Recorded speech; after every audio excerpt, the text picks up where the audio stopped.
Hello guys, अस्सलाम वालेकुम। कैसे हो आप सभी खैरियत से तो हो ना। और मैं दुआ करती हूँ कि अल्लाह आप सबको हमेशा सेहत और बरकत दे और हमेशा खुश रखे। आज का दिन सुबह मैंने लगभग 5 बजे के फ्रेश एनवायरनमेंट के साथ स्टार्ट किया। उठी और सबसे पहले मैंने अपनी फजर की नमाज अदा की।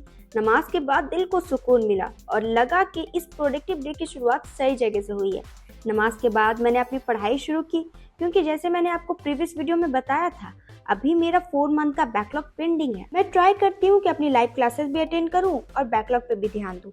आज सुबह मैंने समाप्ति मैम का लेक्चर देखा, जो मेरा एक फ्रेश चैप्टर है, केमिकल कोऑर्डिनेशन एंड इंटीग्रेशन। ये नया चैप्टर स्टार्ट करके मुझे बहुत मोटिवेशन मिली और मैं कोशिश कर रही हूँ कि बैकलॉग के साथ क्लास भी चलती रहे।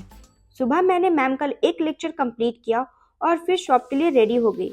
शॉप खोलते ही सबसे पहले काम था सफाई। मैंने अभी शॉप खोला ही था, वैसे ही हमारे पहले कस्टमर की भी एंट्री हो गई और साथ ही सफाई के दौरान पापा भी आ गए। सफाई कंप्लीट होने से पहले ही हमारे प्यारे कस्टमर भी आ गए, जिनको टाइल्स ऑर्डर करना था। पापा ने उनका ऑर्डर नोट किया और मैं तब तक सफाई करने में बिजी थी।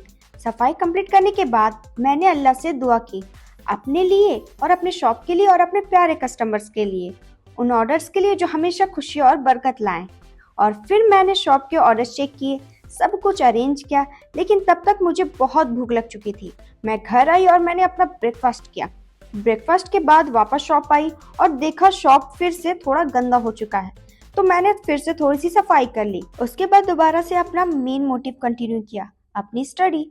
इस टाइम मैंने जूलॉजी का लेक्चर देखा। बीच बीच में कस्टमर आते जाते रहते हैं, जिससे मेरी स्टडी थोड़ी सी डिस्टर्ब हो जाती है, लेकिन मैं ये सोच कर शुक्र अदा करती हूँ कि कस्टमर्स हमारे लिए अल्लाह की रहमत है, जिनसे हमें रिस्क मिलता है। फिर जोहर की अजान हो गई तो मैंने अपनी नमाज अदा की और लंच के साथ एक हेल्दी जूस पिया। लंच के बाद वापस शॉप आई और अपना स्टडी सेशन कंटिन्यू किया। इतने में वक्त कैसे निकल गया पता ही नहीं चला और असर की अजान हो गई। नमाज के बाद मैंने कुछ डीपीपी के क्वेश्चन सॉल्व किए, ताकि प्रैक्टिस भी साथ साथ होती रहे।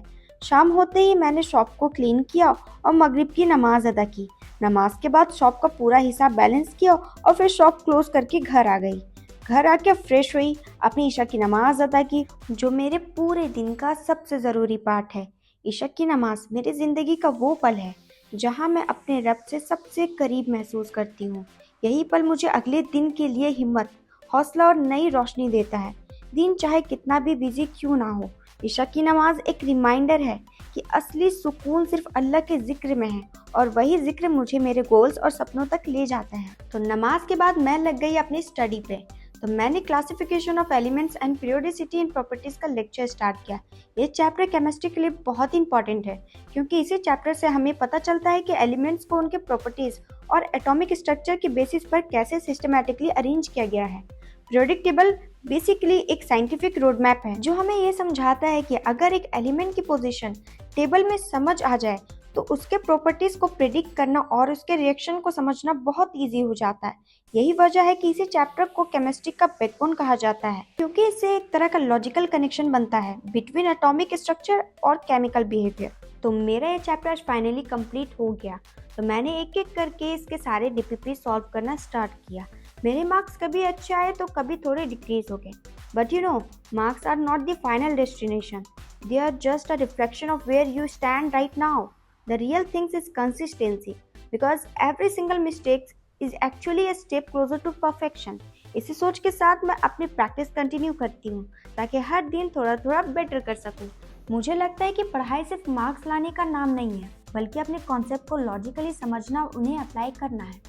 इस जर्नी में अप्स एंड डाउन्स तो आना नॉर्मल है, लेकिन मैं हर एक सिचुएशन को लेसन की तरह लेती हूँ। मैं खुद को हमेशा ये याद दिलाती हूँ कि पेशेंस और प्रैक्टिस प्रोग्रेस का ही रियल मीनिंग है, और प्रोग्रेस हमेशा स्लो एंड स्टेडी होती है, पर वही परमानेंट होती है। ये चीज़ मुझे और भी कॉन्फिडेंट बनाती है, क्योंकि मुझे अपने एफर्ट्स पे यकीन है और मैं हमेशा लॉन्ग टर्म सक्सेस पे फोकस करती हूँ, ना कि शॉर्ट टर्म रिजल्ट पे। इसके बाद मैंने इस चैप्टर का मोस्ट रेलिवेंट क्वेश्चन का लेक्चर देखा। जैसे ही स्क्रीन पे क्वेश्चन आता था, मैं तुरंत स्क्रीन को पॉज करती और उसका सॉल्यूशन अपने तरफ से निकालना स्टार्ट करती थी। जब मेरे क्वेश्चन का सॉल्यूशन निकल गया, तब मैं उसे सर के सॉल्यूशन के साथ कंपेयर करती थी। इसी तरह मैंने सारे क्वेश्चन सॉल्व किए। ये प्रोसेस मुझे थोड़ा ही रेलिवेंट और यूजफुल लगा। भले ही इस तरह करने में मुझे थोड़ा एक्स्ट्रा टाइम लगा, लेकिन इस चीज़ ने मेरी प्रॉब्लम सॉल्विंग स्किल को स्ट्रॉन्ग किया। मुझे लगता है कि learning is not about rushing through chapters, it's about pausing, thinking and actually connecting the dots. अगर चीज़ों को समझकर सॉल्व किया जाए तो वो हमेशा दिमाग में रहती है, और वही नॉलेज एग्जाम में सबसे ज़्यादा काम आती है। इसी वजह से मैं हमेशा ट्राई करती हूँ कि हर क्वेश्चन को एक अपॉर्चुनिटी की तरह लूँ, एक opportunity to improve myself even if it take more time. And finally मेरा ये चैप्टर कंप्लीट हो गया।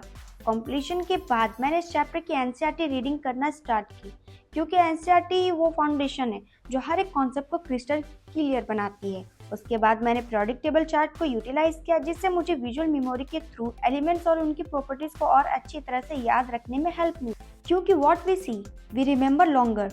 और अब सच कहूँ तो मैं बहुत ही ज़्यादा थक चुकी थी, इसलिए मैंने डिसाइड किया कि अब रेस्ट लेना चाहिए। मैं सोने चली गई ताकि नेक्स्ट डे फ्रेश माइंड के साथ दोबारा अपनी जर्नी को स्टार्ट करूँ। और अगर आपको ये वीडियो पसंद आई तो प्लीज़ वीडियो को लाइक ज़रूर करें, और मेरी इस छोटी सी जर्नी का हिस्सा बनने के लिए चैनल को सब्सक्राइब भी कर लें। Till then take care and अल्लाह हाफिज़।